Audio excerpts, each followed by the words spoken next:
बोलो बोलो देवघर वाले बाबा की।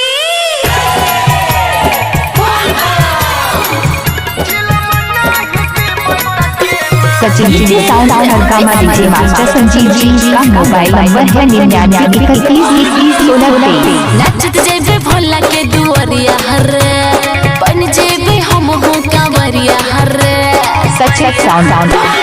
नचत जेबे भोला के दुआरिया हरे बन जेबे हम हो कांवरिया हरे गांजा या भांग के गेले जमाना होई गेले फैशन पुराना छिए महाकाल के चेला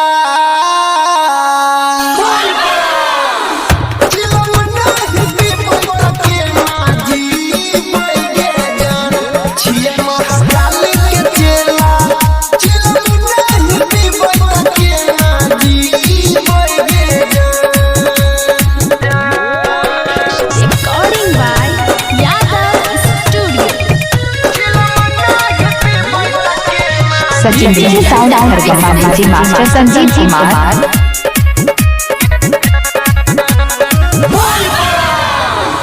लाइगी जे तो ना सह तोरा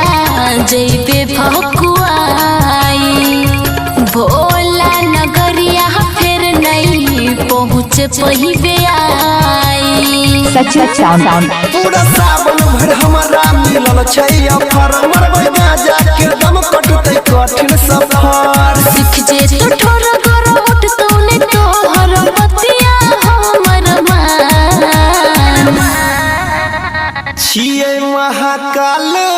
के चेला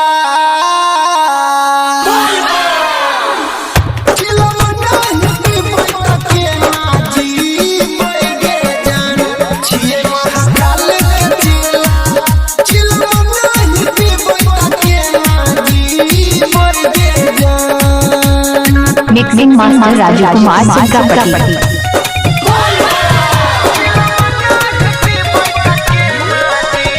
mixing master Raju Kumar सिंगापटी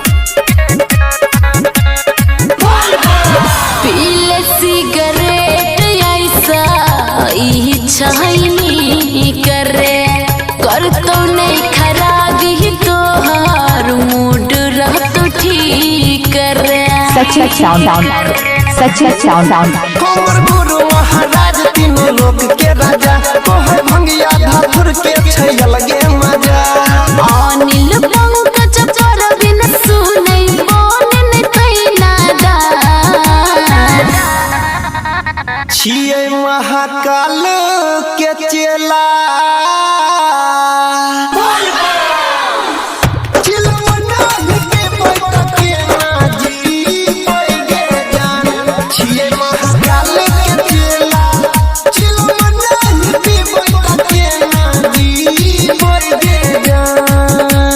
Sachin ji sound Harkama DJ master Sanjeev Kumar